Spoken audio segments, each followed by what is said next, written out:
Thank you for coming, to our audience members, to our esteemed guests, expert witnesses, and panelists, and to members of the media.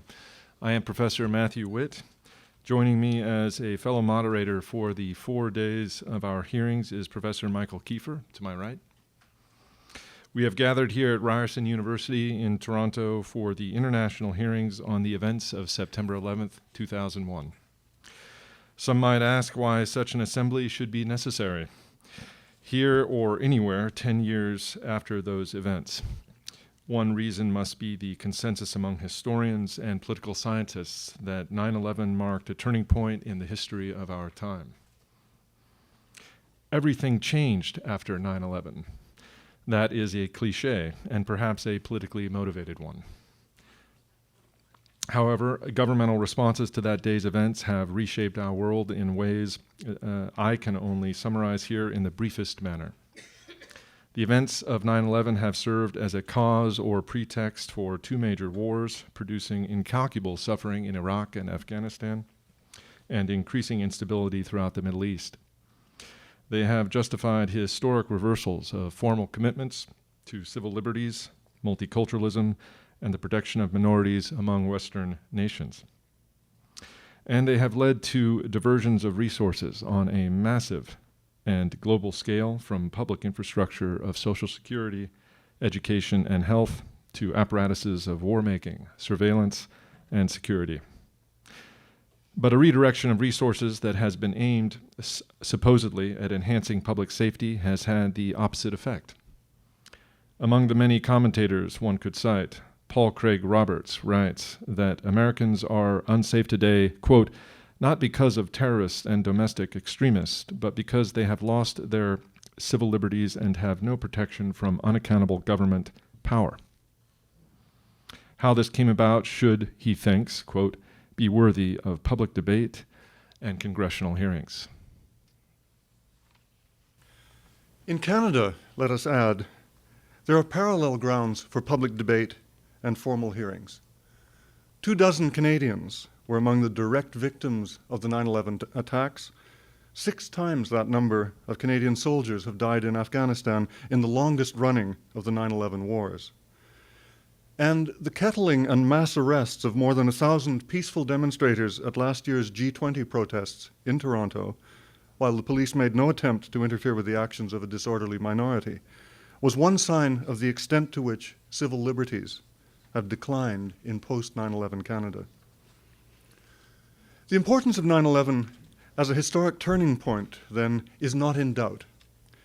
But much of what happened on that day, in the period leading up to it, and in its immediate aftermath, remains in doubt, in terms most particularly of the agencies and causalities involved in that sequence of events. A second reason for being here, then, must be the extraordinary disproportion between the weighty and devastating consequences of 9/11 and the implausibility of the official story of 9/11. There have been determined attempts to suppress public skepticism about that official account. Ever since September 14, 2001, when George W. Bush chose the National Cathedral in Washington as the place to announce a global war on terror in response to the terrorist attacks of 9/11, figures in government and the corporate media have sought to treat 9/11 as part of a civic religion, to sacralize 9/11 so that it would become an act of impiety, of blasphemy even, to question any part of the official story of what happened. As Gore Vidal has remarked, in media circles, quote, it is an article of faith that there are no conspiracies in American life, unquote. Not surprisingly, conspiracy theory and associated terms of abuse have been tirelessly deployed to intimidate and delegitimize skeptics, to deflect attention away from critical and evidence-based analysis, and to persuade a public already immersed in media spectacle and numbed by sophistry to accept a permanent displacement of rational thinking by ad hominem sneers. Are we then to forget the growing mass of contradictions, misdirections, omissions, and direct falsehoods within the official 9/11 narrative that have been brought to light by the patient, critical research of many public-spirited citizens, among them scholars, scientists, engineers, architects, pilots, and lawyers. Let us remember, rather, how persistent these researchers have been in their exercise of citizenship, and in particular, how persistent family members of the direct victims of 9/11 have been in demanding a full and honest account of the events of 9/11. Even while coping with the raw grief of their bereavement, family members gathered together to exert pressures that compelled an unwilling Bush-Cheney administration, after more than a year of stonewalling, to launch an official inquiry. They attended the hearings of that 9/11 Commission inquiry, expressed their dismay at its mishandling and suppression of evidence, and made trenchant criticisms of the report it published in 2004. More recently, bereaved spouses and parents of 9/11 victims have raised their voices again to protest the equally misleading reports on the destruction of the 3 World Trade Center towers that have been published by the National Institute of Standards and Technology, an agency of the U.S. Department of Commerce.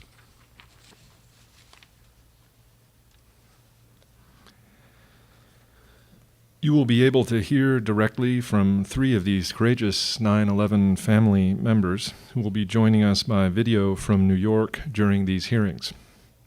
They figure very properly among our expert witnesses because for a decade they have been involved in an unceasing struggle to uncover, through research and political action, the truth about the circumstances in which their loved ones were murdered.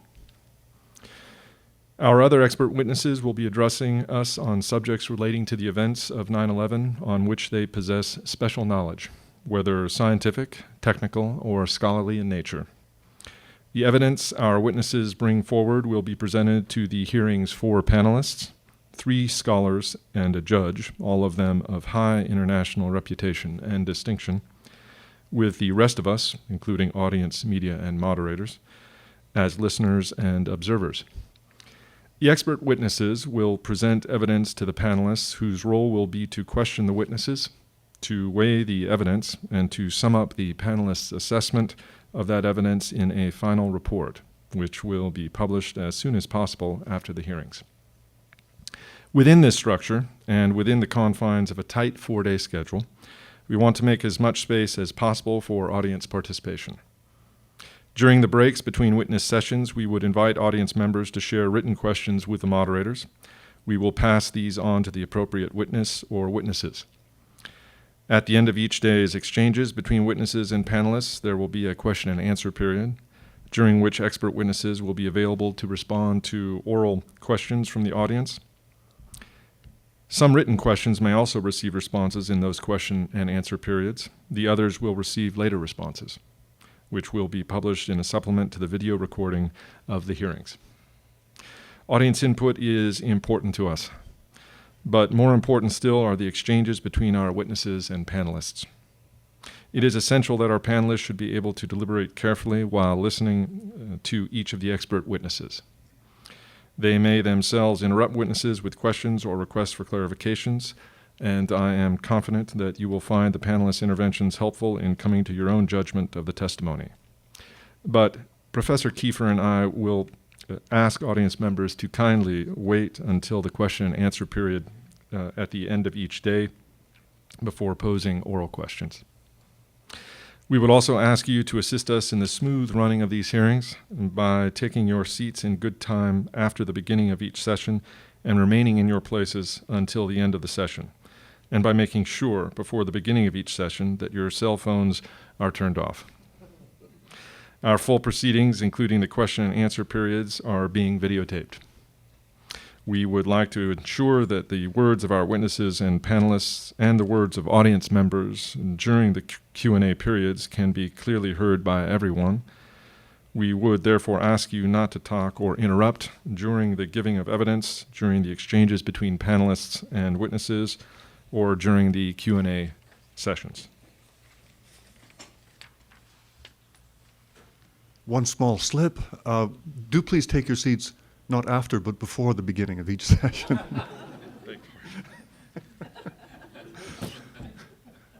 Our 4-day hearings, then, will thus have a quasi-judicial structure. The presentations of the expert witnesses will be evidence-based rather than speculative. The methodologies involved, whether those of the physical or the social sciences, will be rigorous, and the information that the witnesses present will receive a further critical sifting at the hands of the panelists, both in the questions they put to witnesses and also subsequently in their final report. Quasi-judicial, evidence-based, rigorous, these hearings might also be described more generally as an attempt to shed public light on a subject that has all too often been obscured and obfuscated in the mainstream media. In a broad sense, then, we are participating in a project that goes back more than 2 centuries, to the age of the Enlightenment, a central product of which was the great French encyclopédie published by the philosopher Denis Diderot in 28 volumes between 1751 and 1772. One of the encyclopedia's essays praised the ancient Greeks for having invented, quote, that critical philosophy which defies all authority and which, in its search for truth, wishes to be guided by the glimmer of evidence alone, unquote. Another essay of the period, written in 1784 by the German philosopher Immanuel Kant, posed the question, Was ist Aufklärung? What is enlightenment? Kant defined enlightenment as a release from the tutelage into which people fall when we allow others, standing as our guardians, to tell us what to think, instead of having the resolution and courage to think critically for ourselves. And he offered as the motto of enlightenment the Latin phrase sapere aude, which means dare to know, or have the courage, have the audacity to know. Daring to think critically about 9/11, to subject the fictions and deceptions that surround that cataclysmic event to the tests of critical inquiry and rigorously sifted evidence. That may indeed be a project requiring some courage and some resolution.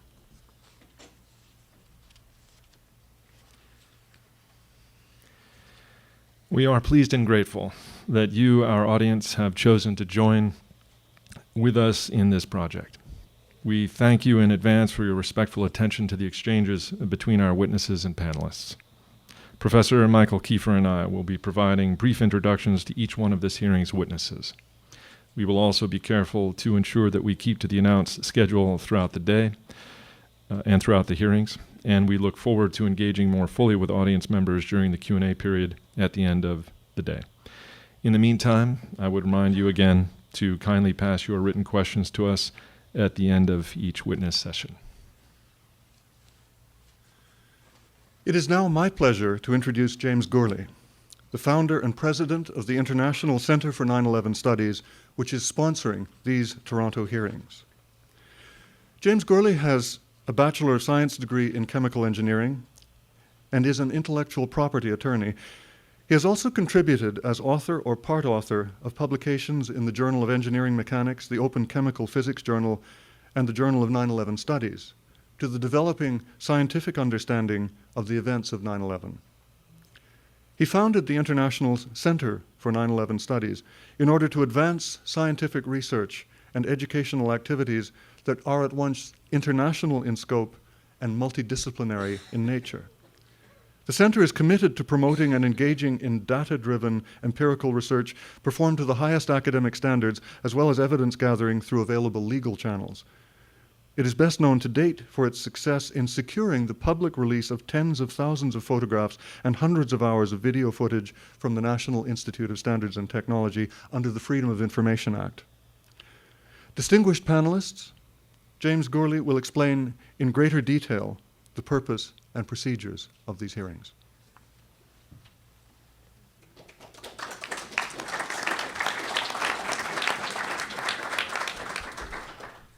Thank you. On behalf of the International Center for 9/11 Studies, I would like to welcome you to the Toronto hearings as well. And I'm just going to explain basically what are the Toronto hearings, and what will happen over the next 4 days.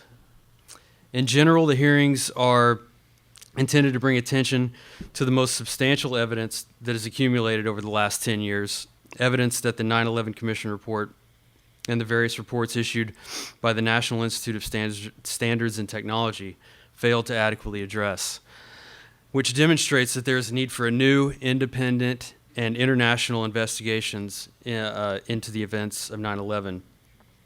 The hearings are not a new investigation in themselves. The hearings will provide a succinct summary of the strongest evidence that a new investigation is immediately warranted, and that the international community cannot abdicate this responsibility any longer. The format and conduct of the hearings will be analogous to, though not exactly the same as, a legal proceeding, a criminal proceeding that is known in the United States as a grand jury hearing. Other legal jurisdictions have similar mechanisms that are known as preliminary hearings or committal procedures.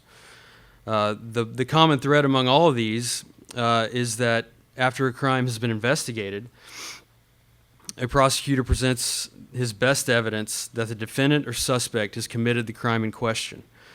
Typically, the suspect or defendant does not have the opportunity to present counter evidence to the grand jury, but sometimes is invited to do so by the prosecutor. Indeed, at the Toronto hearings, you will not hear testimony from the National Institute of Standards and Technology or the 9/11 Commission, the U.S. government bodies that have promulgated what we refer to as the official government version of 9/11. These parties were invited several times to participate in these hearings, but declined to do so. We cannot help but conclude that these entities will continue to hide behind their various reports until a body with subpoena power or sufficient political clout forces them to appear and defend their work. In a grand jury proceeding, grand jury simply decides whether there is a prima facie case that can be made against the defendant. A prima facie case has been made when evidence has been presented that, unless rebutted, would be sufficient to prove a particular proposition or fact.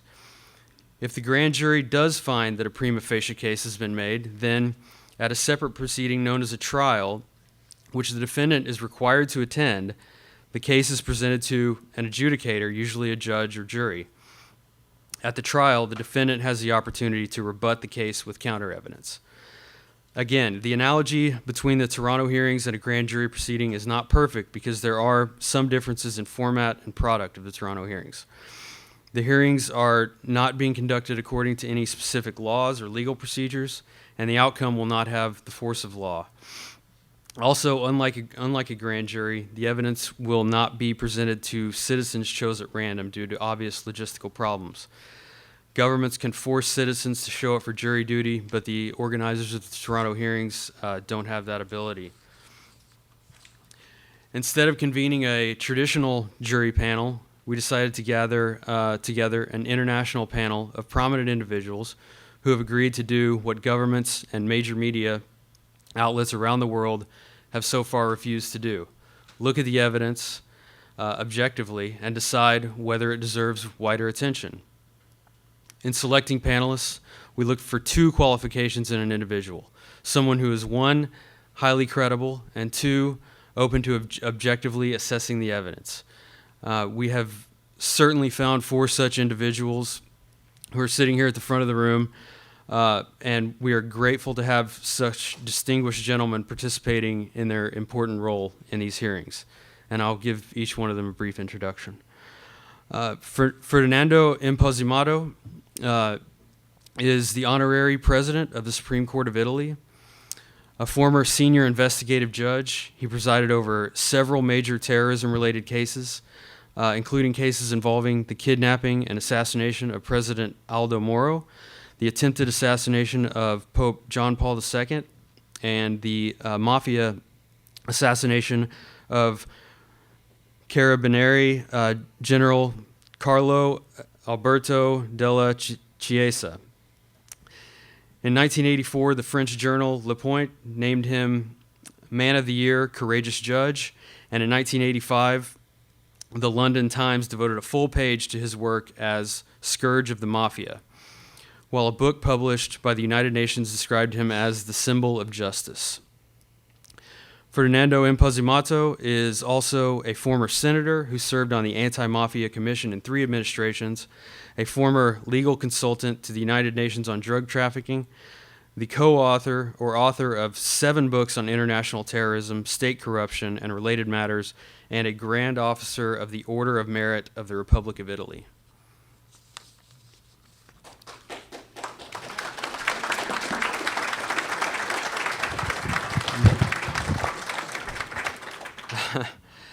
The next panelist is Herbert Jenkins. He's a professor emeritus of psychology at McMaster University in Canada.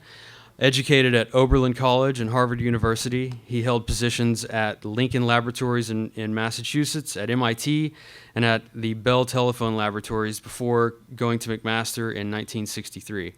Herbert Jenkins helped create McMaster's Interdisciplinary Arts and Science program and its Engineering and Society program, and served as director of both.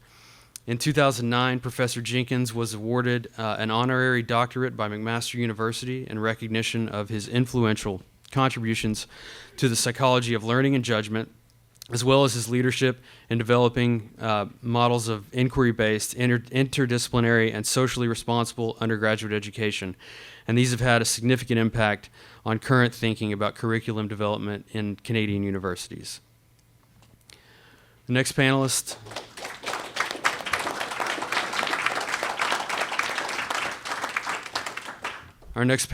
is Richard B. Lee. He's distinguished Professor Emeritus of Anthropology at the University of Toronto.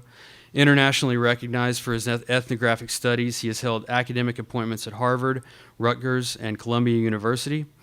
The author of books that have had a major influence in the discipline and of more than 100 articles and book chapters. He is a fellow of the Royal Society of Canada, a foreign honorary member of the American Academy of Arts and Sciences, and a foreign associate of the National Academy of Sciences. Professor Lee has served as president of the Canadian Anthropology Society and the Canadian Ethnology Society, and holds honorary doctorates from the University of Alaska Fairbanks and the University of Guelph. The journal American Scientist has listed his 1979 book on the Kung San people as standing among the 100 greatest scientific works of the 20th century.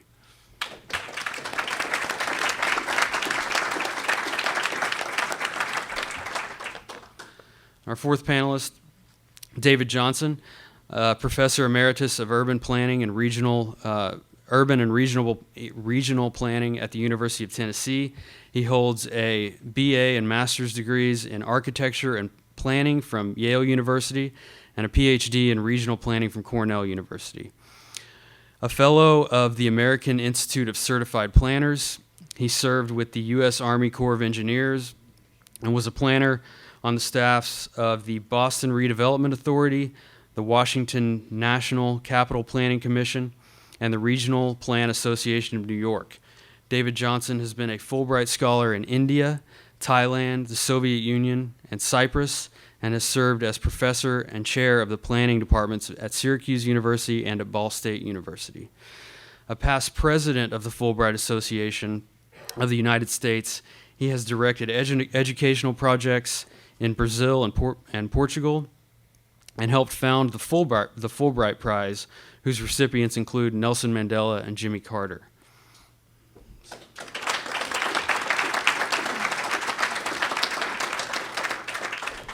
So there's no question that the opinion of these gentlemen on the weight and sufficiency of the evidence will carry significant influence in many quarters, as well it should.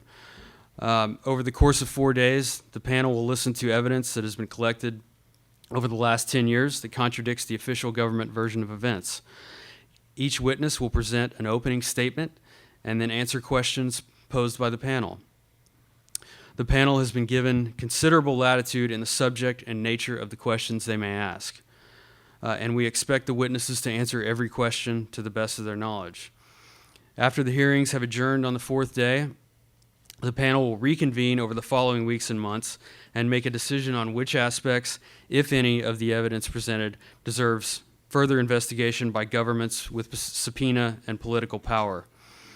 The panel will then publish a final report, which I will help draft and edit, setting forth a recitation of the evidence presented and the panel's conclusions regarding the strength of the evidence and recommendations on how to proceed.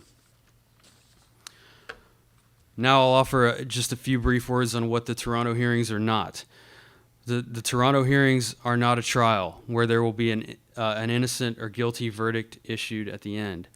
The hearings are also not a forum to prevent every side of every issue that has ever been raised by skeptics of the official government version of 9/11 and then decide which is correct or which is best. The steering committee, which I'm a member, is playing a role similar to that of a grand jury prosecutor in these hearings. And we have decided which evidence we think is the strongest and most persuasive against the official story. If any in attendance wonder why one particular line of evidence is not being presented at these hearings, the answer will be the same in every case. The steering committee believes the evidence that we have chosen to present is stronger. We are interested in the panelist's opinion on the merits of the evidence we chose to present as against the official version of events promulgated by NIST and the 9/11 Commission. We do not claim to be an authoritative or representative voice of 9/11 skeptics, and the content of these hearings will in no way restrict the scope of any future investigation, whether government-sponsored or not. However, we do believe that the final report of these hearings can serve as a good starting point for all future investigations. September 11th was a horrific event, and we still mourn for those who lost their lives and those who lost loved ones. My hope is that these hearings will take us one step closer to achieving real justice and accountability for the damage that was caused. Please show respect for the panelists, the moderators, the expert witnesses, and other attendees, and especially for those who lost their lives on 9/11, and help us make this event a big success. And right now, I think I'm going to ask everybody to please stand so we can have a moment of silence just in respect for those who lost their lives and those otherwise affected.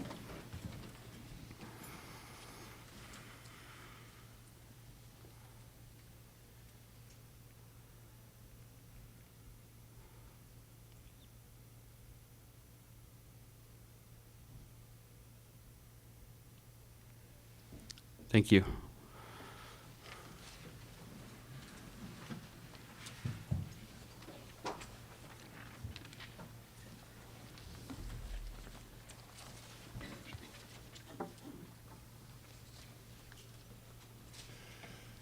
Our first witness testimony from Laurie Van Auken comes to us in videotaped form.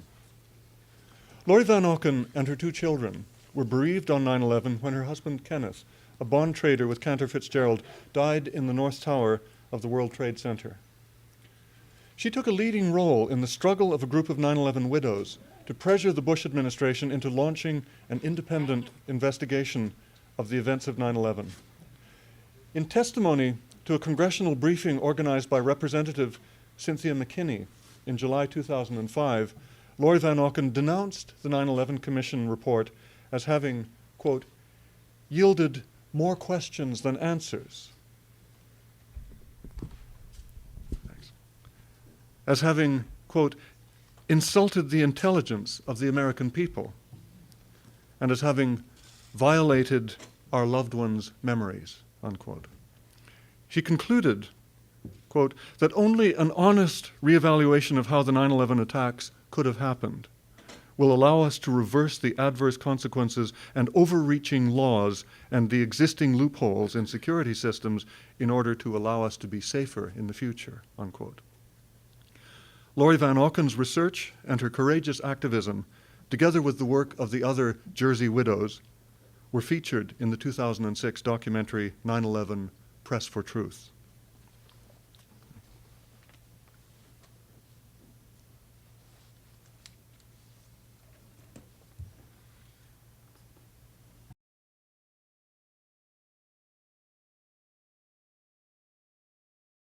Thank you for continuing on the path to seeking the truth on this 10th anniversary of 9/11 and for inviting me to speak to you.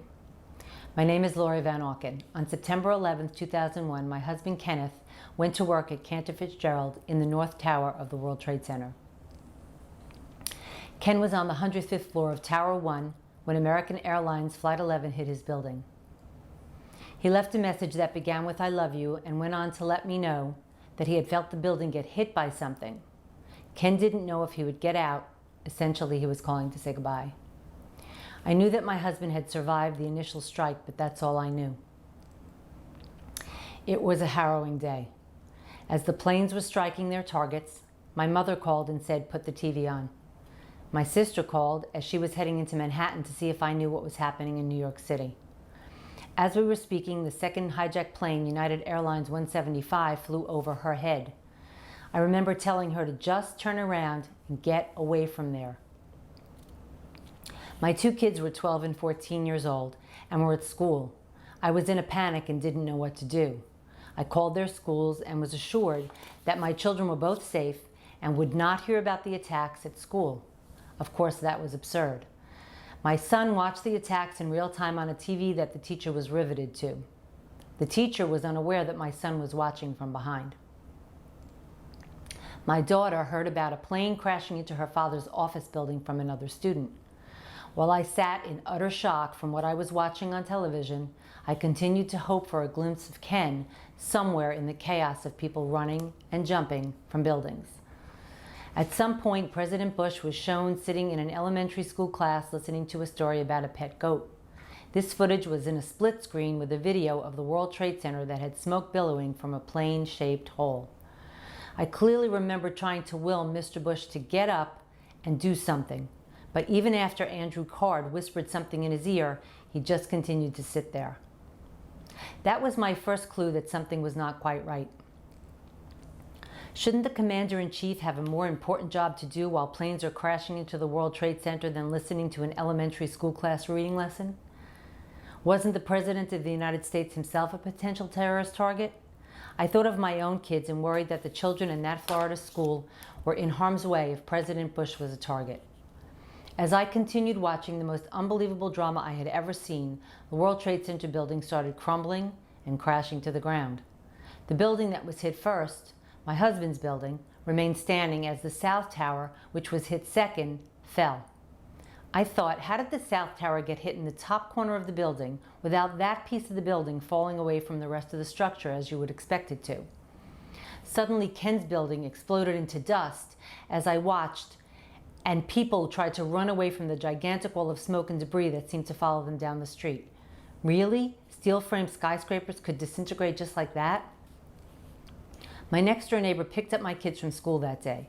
My parents were up from Florida. They were supposed to head back home on September 11th. They ended up staying with us for a month, attempting to help. As the news spread, our friends and family members seemed to appear from nowhere to sit with us while we waited for the news about Ken's whereabouts and condition. That first night, I got almost no sleep and made hundreds of phone calls to New York City and New Jersey hospitals, as well as the Red Cross, hoping to find my husband alive somewhere. We didn't find out how much our lives would change until 2 days later when Howard Lutnick, the CEO of Cantor Fitzgerald, appeared on TV. That's when we learned that Ken didn't get out, that no one in the building above the impact of the airplane had gotten out alive. The sadness and horror that shrouded my family after September 11th cannot possibly be conveyed to you. Before long, the gnawing questions started overwhelming me. I wasn't eating or sleeping very much, and instead, I found myself hunched over my computer in my basement, reading and researching every 9/11 related article that I could get my hands on. I read articles from all around the globe, trying to make sense of what had happened. I found that nothing made sense, and I felt I could trust no one to tell me the truth. I started noticing that after September 14, 2001, the 9/11 stories in all of the newspapers began to look eerily the same. How could every writer be handling the emerging news in exactly the same way? There would eventually be 3 different versions of NORAD's timeline of their 9/11 response. But on September 18, 2001, the first version was released to the public. Since it seemed that there was little, if any, military intervention during these attacks, the obvious question became, what was the military response on 9/11 supposed to look like? We learned that NORAD had certain protocols to follow for planes that have lost radio contact and for planes that are off their course. There is a separate set of protocols for hijacked airliners. With all of these protocols already in place, how could 4 hijacked commercial airliners fly around the skies of the United States for so long with no military response? How were the hijackers able to evade our country's elaborate defenses? Mindy Kleinberg and I live in the same town, and our husbands work for the same company, but we had never met prior to September 11, 2001. Right after the tragedy, a mutual friend introduced us. Mindy and I began attending a support group that the families affected by Pan Am 103 Lockerbie had set up for the 9/11 families. There we met Bob Minetti, who had lost a child in the crash of Pan Am 103. At another meeting for 9/11 victims' family members, we became acquainted with Patty Casaza and Kristen Breitweiser. We began emailing each other about questions we had. Soon we would learn that there would be only a congressional investigation and only into the intelligence failures that led to 9/11. But by then we knew that every governmental agency had failed us on September 11th. NORAD, the FAA, the DOJ, etc., in addition to the FBI, CIA, and NSA. We wanted an investigation into all of the actions and failures that had led to the deaths of our loved ones and so many others on that horrible September day. Many people couldn't, or more likely didn't want, to hear the difficult questions regarding 9/11 that were emerging. But Bob Minetti listened and encouraged us to go to Washington, D.C. to ask for a comprehensive investigation. We learned that there was a stalled bill proposing a 9/11 commission and decided to go and see if we could light a fire under the lawmakers to push forward with the legislation for an inquiry. Asking for an investigation into 9/11 became a full-time job. The 4 of us planned a rally in Washington, D.C. for June 11, 2001, 9 months after 9/11, to garner support for our cause. Other 9/11 family groups joined forces with us. The rally's attendance was less than we had hoped for, but the press was there and our journey had begun. When seeking meetings in Washington, you are asked for the name of your organization. Thus, the 4 of us, Mindy Kleinberg, Patty Casaza, Kristen Breitweiser, and I, became the September 11th advocates. Soon, other victims' family members from other states began referring to us as the Jersey Girls. Before long, the press picked it up as well. We came to learn that we had some allies and some detractors in Washington. Senator Torricelli, Democrat of New Jersey, and his office helped us with the details of planning our rally. We needed chairs, water, a podium, and a sound system. Representative Chris Smith, a Republican of New Jersey, lent us his chief of staff, Mary Noonan, and she helped us navigate the complex and treacherous terrain of Washington, D.C. The 4 of us set up a meeting with Eleanor Hill, who had led the Joint Intelligence Committee's investigation, the JICI, into intelligence failures.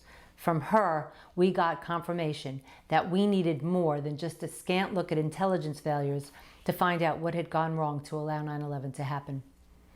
Gail Sheehy wrote an article about us called 4 9/11 Moms Battle Bush that told our story and brought public attention to our plight. The group of us that would later become the 12 members of the Family Steering Committee for the 9/11 Commission had now loosely formed. And we learned to split up in order to meet with as many senators and congressmen as we could on a given visit to Washington.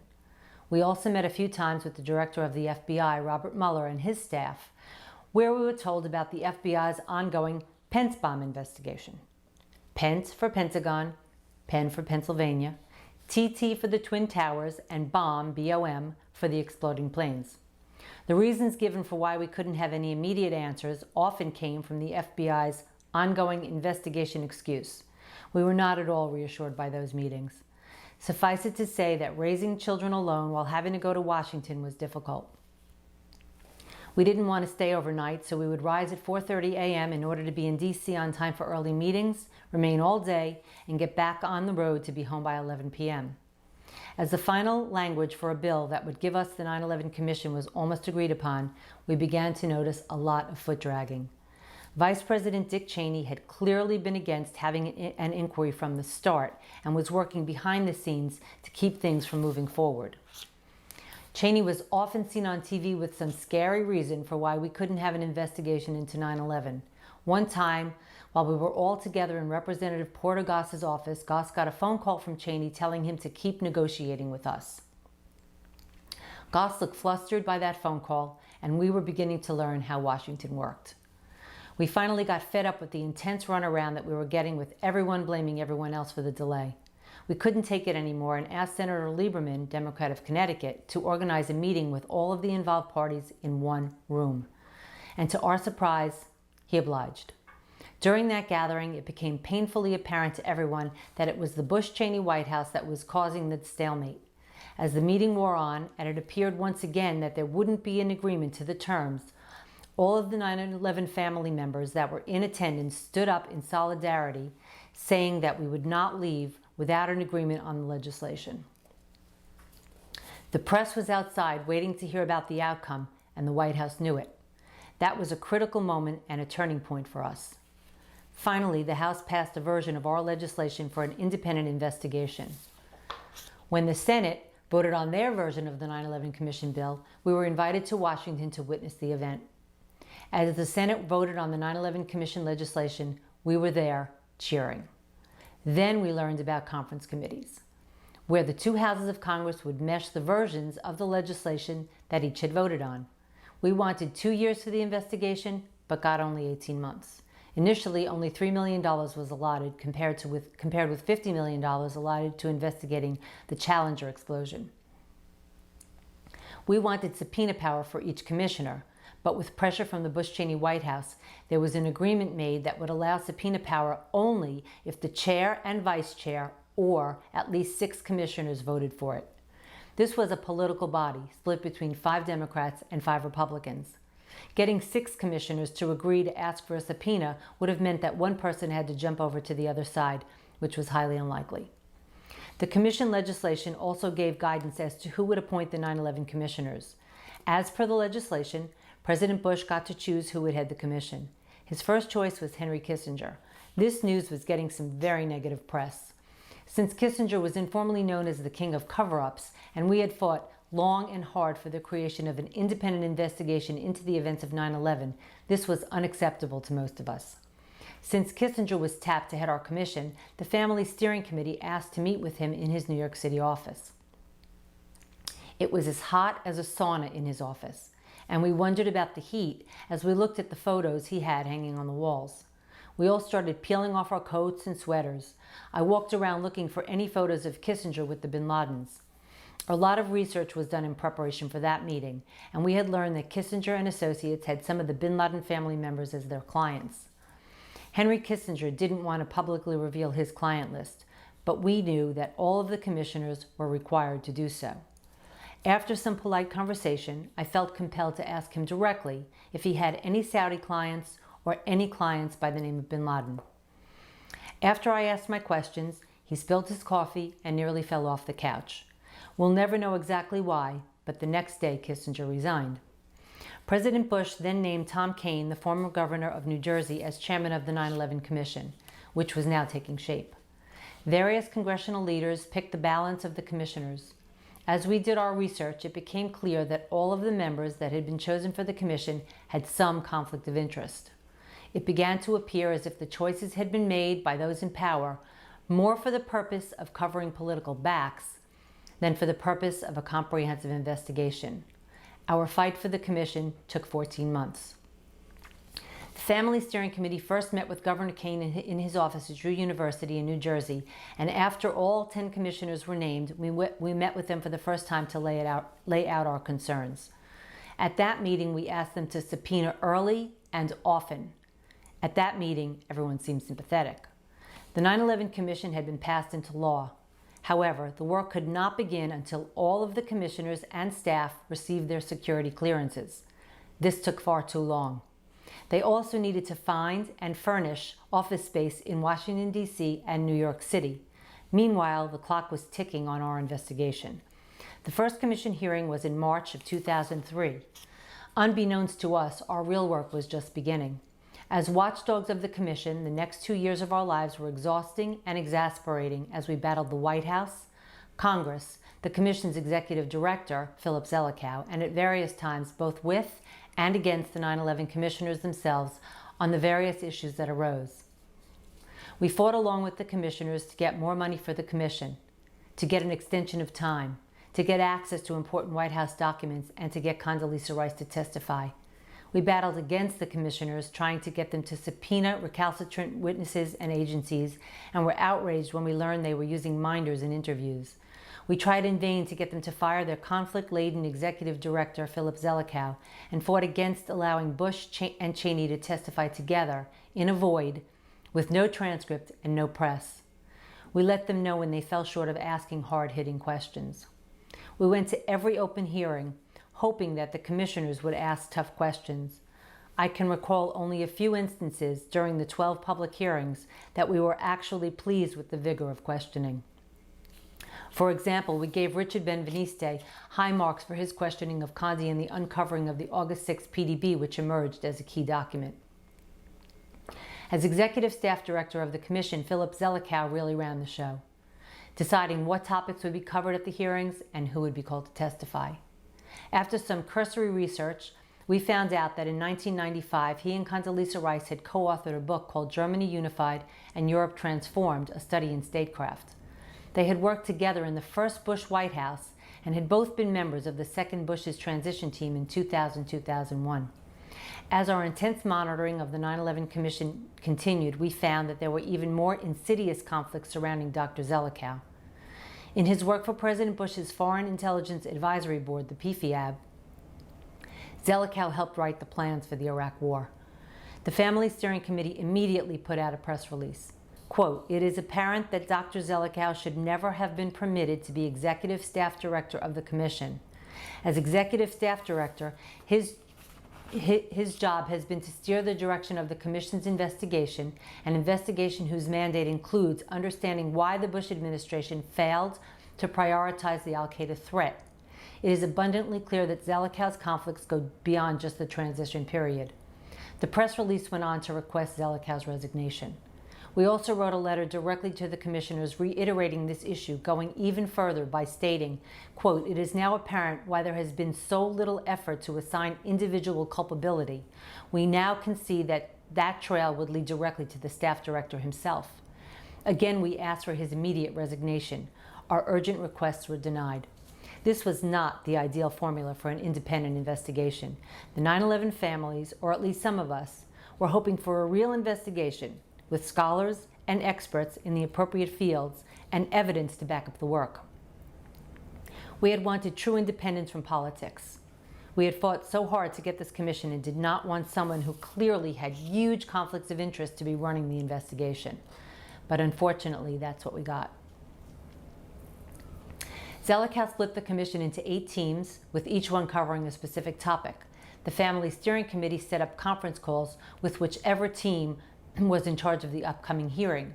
Zelikow or his assistant, Chris Kojum, monitored the calls.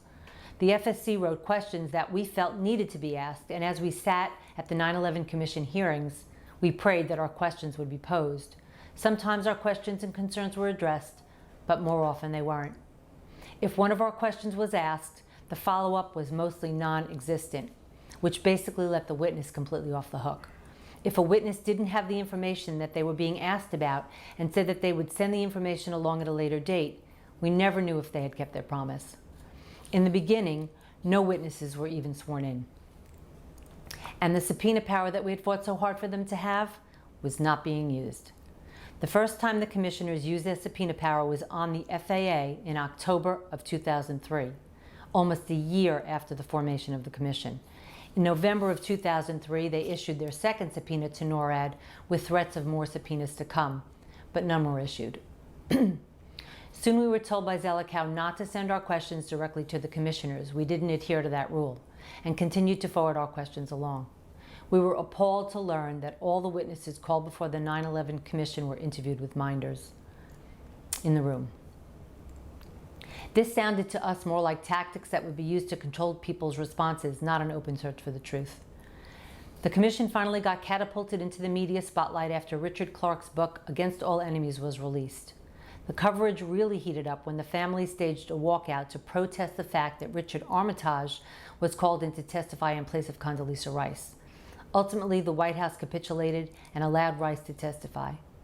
Under questioning from Richard Benveniste, Condi revealed that the title of the August 6, 2001 Presidential Daily Brief, the PDB, was Bin Laden Determined to Strike in the United States.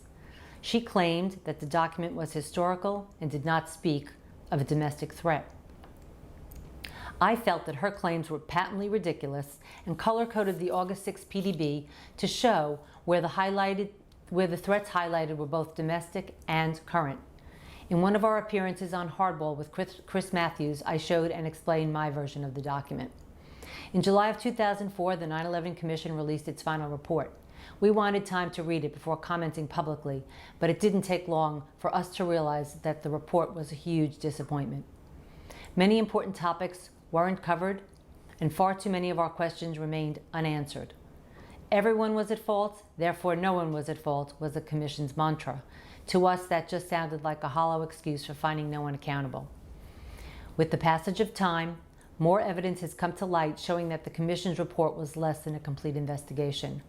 The official 9/11 story is based on tortured confessions, and legal experts acknowledge that evidence based on torture is not reliable. Philip Zelikow himself has even tacitly acknowledged this. In 2006, Kane and Hamilton released a book called Without Precedent, The Inside Story of the 9/11 Commission. In it, they state that they knew that NORAD had lied to them, but never followed up to get the full story from NORAD. They also cataloged their concerns about Phil Zelikow. Contrary to the assurances we had received from them regarding Zelikow during the Commission's tenure, in their book, they admit to having had their own reservations about him. Slowly, other commissioners came out with similar comments, and staff members such as John Farmer have written books that speak of issues within the Commission.